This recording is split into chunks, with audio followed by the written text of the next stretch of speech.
Autour d'un fleuve majesté. Tricolore au vent, l'Ibéria, qui nous relie aux aïeux, à nos enfants. Et justice et papa. Et justice et papa.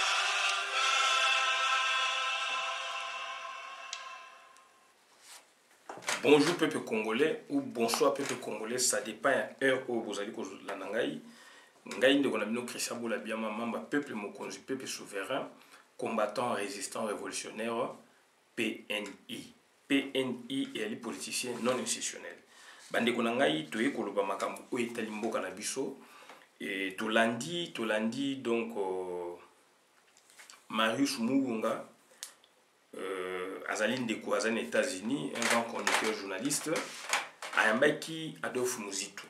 Ayambaki Adolphe Muzitu, Nazaline extrait au Batindelingai que Adolphe Muzitu a lobby, Azali explicite à la matière. Azali explicite à la matière. Adolphe Muzitu a lobby boy. Katoumi n'a jamais été le financier de la Mouka, puisque toujours on sait comme le contexte nango. Marius Mugunga a yebisi que Moïse Katumbi batu ba yebi yimtaigi financier ya la Mouka bon lelo azasuna binoté est-ce que vous êtes capable ya ko se prendre en charge vous êtes capable ya ko continuer l'action na bino. C'est ainsi que donc sur la manière paraphrasée ndé ancien premier ministre Adolphe Muzitu ndé a lobby. Donc Adolphe Muzitu Ndesco donc lobby Likolangomba, Katoumi n'a jamais été le financier de la Mouka. La Mouka n'a pas de budget, moins encore un budget financé par Moïse Katumbi. Wani eli makambo oyo donc Adolphe Muzitu a lobby boyoki yango batunyoso bayoki yango na nzela ya chaîne monene ya Marius Mugunga. Mais après j'ai eu deux réactions. Dans la même vidéo, dans la même émission, j'ai eu deux réactions. Il y a deux personnes. Il y a la Mouka, donc il y a Moïse Katumbi. Moko apesi kombo, Mouchouchou, kombo nayoki te peut-être nayoki malamu te, mais Moko apesi kombo naye Serge Lumuna.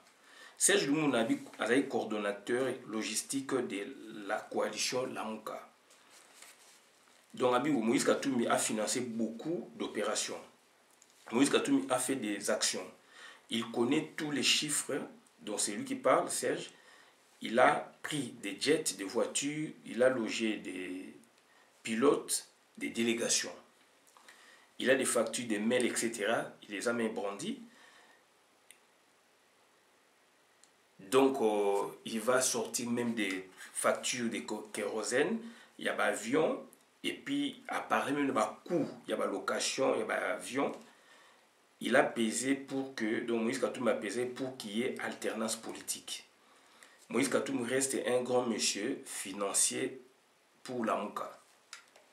Ses actes doivent lui être reconnus. Wana Moutou, Alobina ni Serge Lumuna Azali Moutouya, Moïse Katumbi. Deuxième personne où Alobi paye Moïse Katumbi Alobi Boye. Sans Moïse Katumbi, personne ne pouvait parler de Fayoulou. Muzitu, en tant que Premier ministre, quel bilan? Ajoute na Muzitu na Premier ministre, il y a un bilan ni d'ailleurs chassa qui est na patriarche Antoine Gizenga. Donc bango bato la muka donc elle Moïse Katumbi, ils sont disposés à donner, à présenter toutes les preuves de la population, donc le peuple. Ils demandent un débat télévisé avec lui. Tolandi, deux camps diamétralement opposés, mais aujourd'hui là, naye ko parler na makambo au-delà nazali na kata sujet na pi na kokeni au-delà ya sujet na pour tout tirer ba conclusion. Mais makambo oyo ndeko Marius alobiango ngana sina sala vidéo. On s'en vante pas, tout ça va vidéo pour la vidéo, tout ça va vidéo pour la recherche, tout ça va vidéo puisque tu captes un moment précis. Likambo esalami na yoki na moni na analyser na sali na tiki ba empreinte. Mais eza bandeko mingi lemso balanda ebisote. Ya ngwana to ko renvoyer bango na le 6 janvier 2020 oyo na début année. Donc tant kaka to sisi babonani ngai déjà na sala ki vidéo. Titre nango eza boy Moïse Katumbi apesa infracté n'élection ya mafa partitocratie tout ça plutocratie. Ezali na Congo so bo beti yango Moïse Katumbi apesa infracté n'élection ya mafa point partitocratie plutocratie. Donc 6 janvier 2020 et total là pour la tout décortiquer tout décortiquer makam oyo Adolphe Muzito alobi na makam oyo deux personnalités dont représentants donc ya Moïse Katumbi balobi to meka kotala yango vraiment pour la to yeba ko décortiquer yango avant to ko mawana to ko tiela bino bandeko na ngai to ko tiela bino donc to ko tiela bino vidéo oyo biso to salaka déjà to tiela bino vidéo oyo déjà biso to salaka ezali ndé tolobi le 6 janvier 2020 et ko pesa biso moins idée pour to yeba makambo oyo lobami lelo yo biso to soto loba yango et makambo ezali nini yango wana bandeko na ngai donc to tiela bino moins extrait. Il ne voit pas la lettre. To tiela bino moins extrait. Donc voilà, donc tu retiens le moins extrait à partir à normalement 5 minutes, 9 minutes, mais tu check à partir à 4 minutes 44, tu as 9 minutes et puis tu as à partir à 17e minute, 19e minute, boyoka oyo biso déjà l'époque to lobaki pour na makambo oyo. Yango to senga kana bande ko fubola na ba vidéo ya baninga. To sala biloko to loba yango. To sala ki on a occasion nini. Martin Fayulu a yamba biso année passée, a yamba ki ba combattant résistant ya Paris P France na katuana to zala ki na Pichu Shomongo, to zala ki na Edi Enama, to zala ki na bande ko Bruxelles bazala ki ebele, to zala ki na Zoro Bilel, to zala ki na Zoro Bilel, Edi Enama, Waiza, tous qui battu belé na Bosani, bienvenue Bamba les moutons organisés qui ont tous qui pena Jenny, donc de comment si on a eu tout répondre ba Rwandais, tous qui naïe, tous qui na vieux Bob Bolabwe, politicien monnaie na Congo, bazarana Martin Fayulu. Tozaïki na vie Ngangwesh, Jean-Jacques, tozaïki moi batu ebele wana, bata Bruxelles bayaki na biso. Donc c'est-à-dire Edi Enama je vois encore na batu msho à Bruxelles na bosse ba komona ndeko msho za na Lille. Donc bandeko na ngai tozaïki moi batu ebele Martin Fayulu ayamba délégation wana to shola to partager. C'est ainsi que abimisa ki problème wana apesi biso neti donc à résumer biso ndenge makambo élection et salamaki na Congo na mbongo ndenge bazwaki na Congo pour na ba démarrer élection et donc alobi élection na ezaki ya babola ndeko na ngai nazali kolobela Martin Fayulu te na ko retracer ba fait ya on a vu il faut tout tirer bino ba séquence wana bolanda pe biso to ko décortiquer ya on a vu je suis dans le sujet et j'irai au-delà du sujet pour en tirer une conséquence puisque comprendre la position et la policier congolais bien et là maintenant biso to transiger te to sakana bango le chouchouté surtout biko sakana sali to tolérer ba bêtises ba salité Martin Fayulu a epsi biso ke campagne qui ya ba bola bazai mana mbongo te et les donateurs commençaient maintenant à envoyer des fonds pour na ko aider Azalaki na Bob, Bola, Boabi, Bob, et là, il sait comment on a travaillé. Bah, créer qui cellule Mongo Boye, bah, ça qu'on récoltait, bah, fond. Professeur Kalele, Azalaki, Mbongo wana tango ebimi nyostu, bah, kaboli yango par rapport na ba député, na ba candidat député, il y a ba parti politique batu, oh, bah, zali na bango. Donc, professeur Kalele, Bola, Boye, tout ça, il a dit, bah, kaboli Mbongo wana nyostu. Sikoyo, totuni bon Moïse Katumbi. Abi Moïse Katumbi appelle ça infronté. Ngai, bandeko bazali, o bazali na réunion, na ebisi ngai o mafa. Bon, pona nini o betele sur le solo. Abi na betele sur le solo pona esani. Abi, je vous dis que Moïse Katumbi n'avait pas contribué, c'est tout. N'avait pas donné un franc.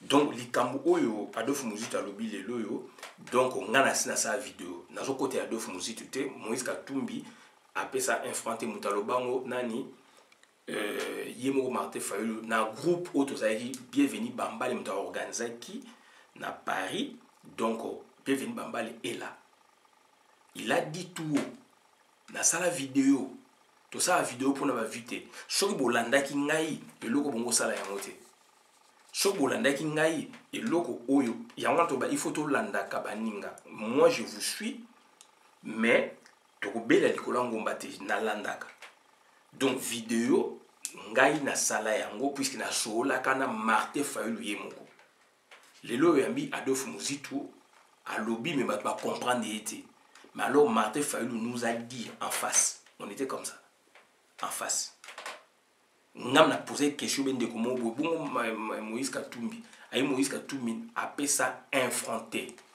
pour décortiquer. Donc, tout la vidéo non donc partie oyo pour nato c'est ressaisi. Donc voilà. Bolanda.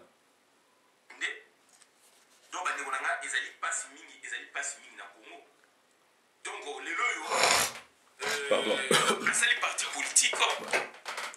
Mais à cause ça qui peuple à ça là qui de sorte que bato ba mona netike na ba élection présidentielle ndenge ça maki na Martin Fayulu banani batebele bango ba invalider bango à côté ici la mito bato pour faire rêver bato que yé a participé puisque ça ba milliards moko ba yiba na Congo Bolanda. alors que a participé moralement pas financièrement tout ça pour le moment tout ça obligé to lo ba yango parce que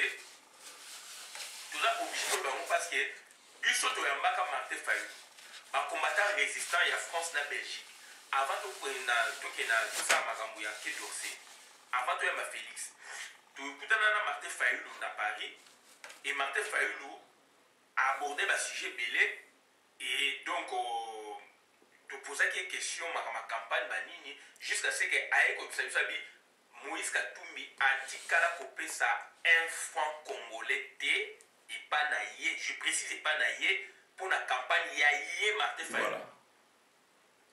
Donc ce que tu caricaturer ce que Moïse Katumbi a pesa ki mbongo ya campagne électorale na bateau yaïe baki donc a pesa na Martin Fayulu.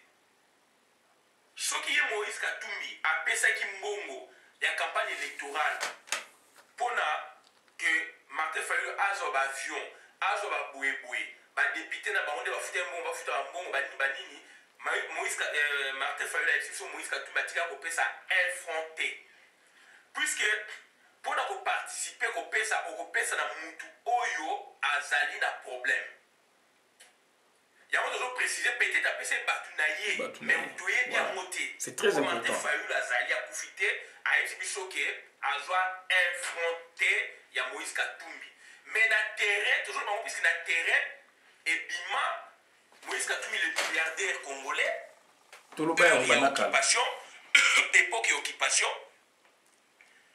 puisque na époque il y a Mobutu tout le monde a Moïse Katumbi tout y a qui était na niveau national et niveau international azali kosala mosala esengeli oui mais toyeba ye boye nga nayebaki ete yango toza koloba yango puisque affaire rentrer na mito ya bato ke c'est lui qui s'occupait de la campagne de Moïse Katumbi financièrement. De Martin Fayulu. Non, il y a Martin Fayulu financièrement. Il y a tout Martin Fayulu la salle à travers la République. Il y a avion, il y a boé colia, il y a boé. Donc Moïse Katumbi a dit qu'il copé ça, elle peut-être. Est-ce que Azali est obligé à payer ça? Non. Voilà. Azali est obligé à payer ça. Mais à quoi il paye ça? Puisque là, Azali collaborateur, c'est un ami, il pouvait participer s'il voulait. Voilà, donc c'est-à-dire, et là, tu as un boy canon premièrement, moi, pour te le chouchou, avant tout, tu as décortiqué, et là, c'est très important. Donc, il y a un autre chose Congolais, il faut bon, mais on habite au-delà. Na expliqué bien sujet, nazali na kata sujet, mais na meki na monango au-delà. Au-delà zanini plutocratie na partitocratie. Plutocratie na comment ils ont la kata sujet wana donc Moïse Katumbi a fait ça infronté l'élection ya Mafa. Partitocratie plutocratie donc le 6 janvier 2020. Partitocratie ezali donc un grand parti ezako dominer ma parti nyostou. FCC donc IDPS PPRD etc. C'est une grande plateforme donc le lieu est dominé mboka et bomi mboka. Partitocratie. Et qu'on appelle cette partie PPRD dominant comme une plateforme. Plutocratie ngel bani sopona osala politique na mboka moko boshongolo pakali faut za mbongo. Donc là maintenant on nous brandit quoi? La richesse alors que le Congo a besoin de sortir na tout oyo batieye. Moïse Katumbi azana mbongo, oui, mbongo na juango wapi. Adolphe Muzito azana mbongo, oui, ba million na ba juango wapi. Lelo ba ko beta tolo oyo batunaye baza ko dénigrer niveau ya mbongo ya Adolphe Muzito alingi ko laksa bango ke na hiérarchie. Quand lui il était premier ministre, Moïse Katumbi était gouverneur, donc il n'était même pas ministre. Donc voilà un peu par rapport des forces au Bangba Laksabiso alors que le pays se meurt. Alors que le pays n'a besoin que d'argent, le pays a besoin de banana na mbongo bango besoin qui na sous-sol. Baso ma mindu ki ba bengana bapaya. Batuana nyonstu ba koloba ezala Adolphe Muzito puisqu'à Lobaki président Adolphe Muzito ancien premier ministre ya Congo puisqu'à Lobaki deux personnes au batini bango na Moïse Katumbi ba répondre ou va répondre puisque baza bata Moïse Katumbi automatiquement va répondre baza ko laksa biso nini au-delà de ça la richesse à Congo. Alors mboka ezali ko kufa et puis ba parler na makambo ba ko parler te. Alors que Congo ezana besoin ya minduki, Congo ezana besoin donc bana na yeba na mbongo bango baza nango ba contribuer pour na ko benga na bapaya. Mais groupe wana news tout ezala Adolphe Muzito premier ministre ezala batu wana ya Katumbi bango nyonso tout bazali ko critiquer occupation te et beaucoup yoka position o ezali dérangeante et bimi et pas ya banane bimi côté batu ya Moïse Katumbi. Donc bandeko nangai je sais un peu donc de vous expliquer d'être au-delà ya makambo oyo ndenge ezali donc pour essayer c'est un peu de décortiquer. Serge Lumu Nalobi il est coordonnateur logistique. Logistique à destination zaïkini. Puisque vous voyez Moïse Katumbi aujourd'hui quand on parle de la Mouka, bah député la Mouka, bah dernier Safou, bah Boué, bah Mike Moukeba, bah Zebelewana, bah tu as la Mouka, bah Tonani Kuna, bah députés nationaux provinciaux, et Zali ya la Mouka mais ya Moïse Katumbi. Na expliqué na ça bah vidéo. Mouta gagné qui Martin Fayulu, bah tricher, bah puis Martin Fayulu, bah députation moko na parti na ou deux personnes. Moïse Katumbi qui donc sa candidature a été invalidée.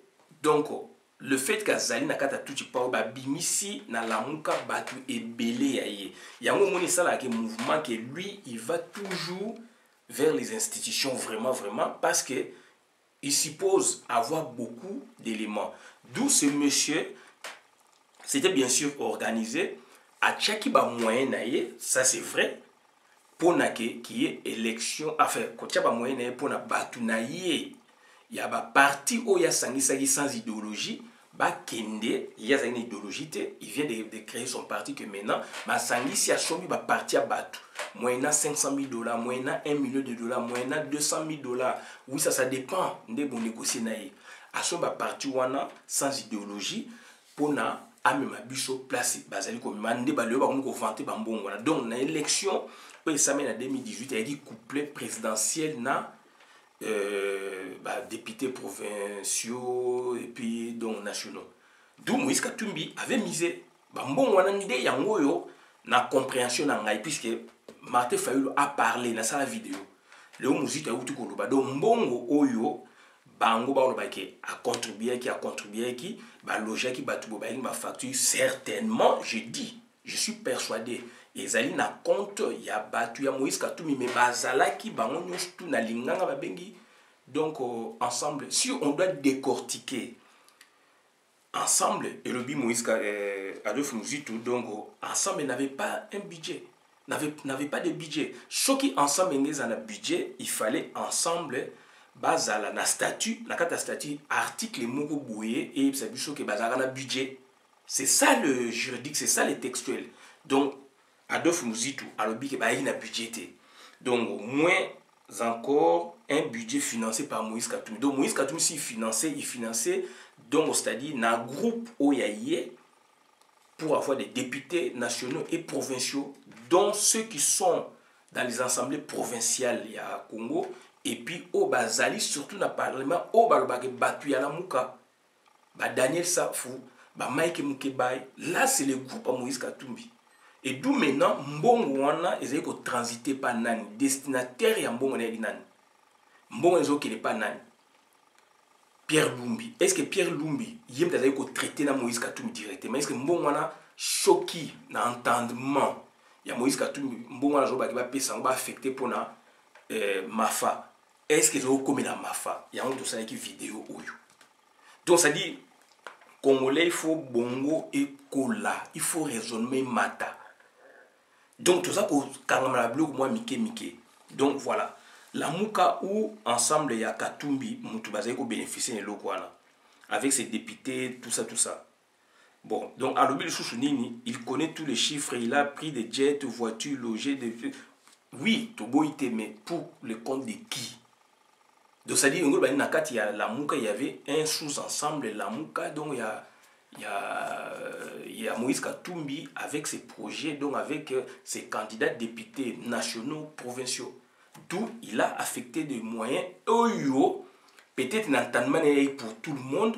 Alors il y avait cloisonnement, il y avait deux parties donc Fayulu a s'occuper de puisqu'il nous a présenté Bishop Bobo là, Boabibo tout na Bob était là. Bob aussi a témoigné que Katumbi n'a donné aucun rond.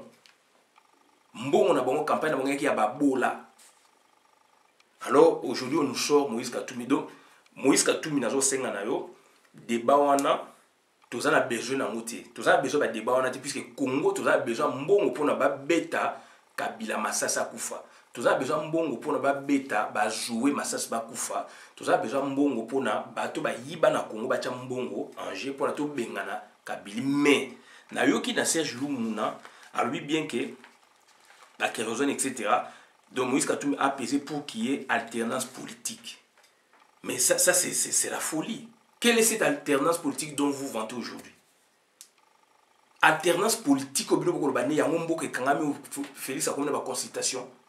Donc ça dit, j'ai voulu faire cette vidéo pour montrer le niveau où tu dois atteindre. Niveau politicien, donc ça dit, tout ça n'a raisonnement mon côté. Quand yo ngai to raisonner ndenge sengeli mboke kende groupe mususu ba congolais baza ko raisonner ndenge mususu ndenge moko bomoni makao batandi ba basali ba congolais lelo bato ba supporter Félix groupe ya Moïse Katumbi raisonnement na bango pe yangwana alternance baza ko vanter alternance politique ça c'est l'occupation ça c'est le glissement de Moïse Katumbi donc ça dit à cautionner qui glissement et bimina munoko ya mutu nae.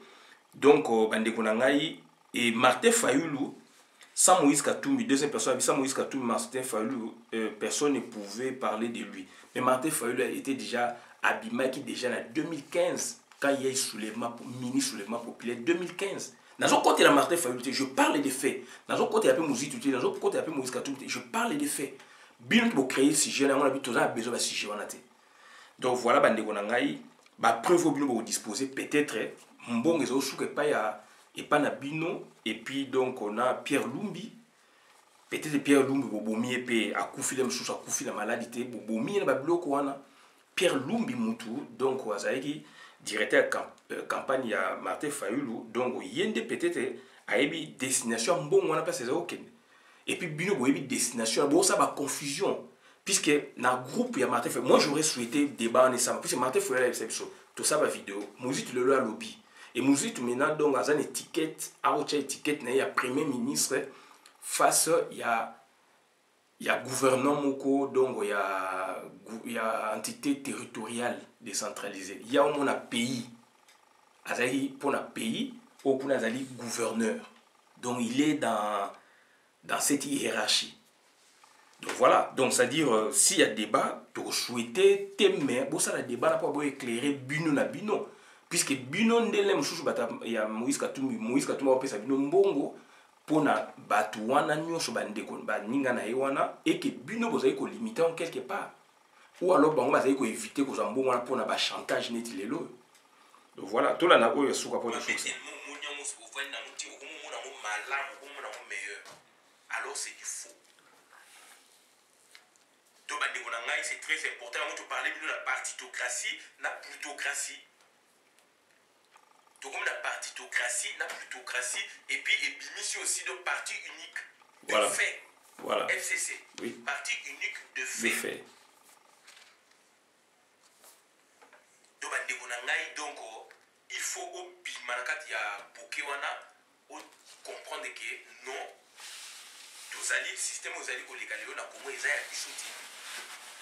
et Moïse Katumbi a sali campagne, la personne elle a été invalidée, mais a sali campagne après que l'élection salami. Et ça m'a moukini. Voilà. Cynisme politique. Bemba sali campagne après que l'élection salami, cynisme politique. Deux personnes, ça va marcher moins de 3 mois. Ça va marcher à l'hôpital.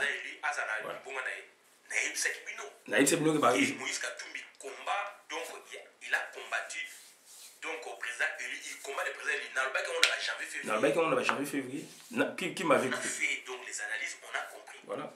Et donc il y a moins de 3 mois, Farah Bouye, Martin Fayulu.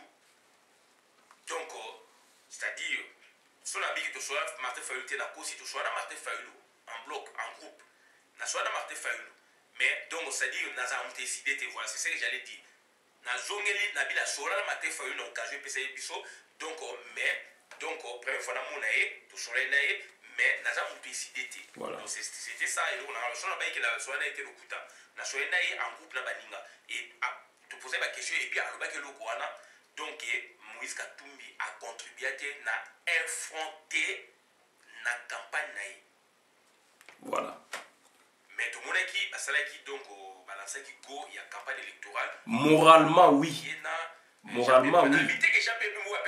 Ça, c'est pas mon problème. Il n'a pas été cité là-bas, mais on parle de Moïse Katumbi. Voilà. Mais tout le monde, Jean-Pierre Moïse Katumbi, il a invalidé Bango, a appuyé Martin Fayulu, il y a un moralement. Voilà. Donc pour Martin Fayulu, Moïse Katumbi, donc Moïse Katumbi a tika la copie sa mbonguti. Voilà. Donc tout ce qui a la vidéo, madame la compte communauté, c'est très important.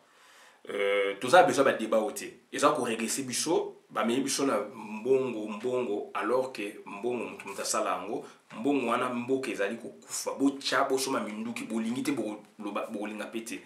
Bo critiquer régime wana non, pour régime wana désolé sabino nyos tout. Et c'est regrettable Moïse Katumbi grâce à Moïse Katumbi alternance. Donc tout ça na niveau monté. Bande ko na ngai na yesu ko yebisa bino lelo makamo batandi baba sel biso. Bata ya Moïse Katumbi bako sala ka biso lobby. Soki toza prédenté. Raisonnement na bango na biso toza raisonnement. Il faut tout ça nivellement ya raisonnement na Congo. Merci. Nivellement ya raisonnement na Congo. Pour tout comme raisonnement moko. Merci. Puisque bande ko nanga ezali passe mingi, il faut tout comme na niveau moko ya raisonnement biso nyonso. donc oza na mwasi na ndako mais bozokana te rébellion ekoti bana bazoloba makambo mosusu yo ozoba makambo mosusu makambo ezali oyo na Congo donc il faut nivellement ya raisonnement na Congo. Merci.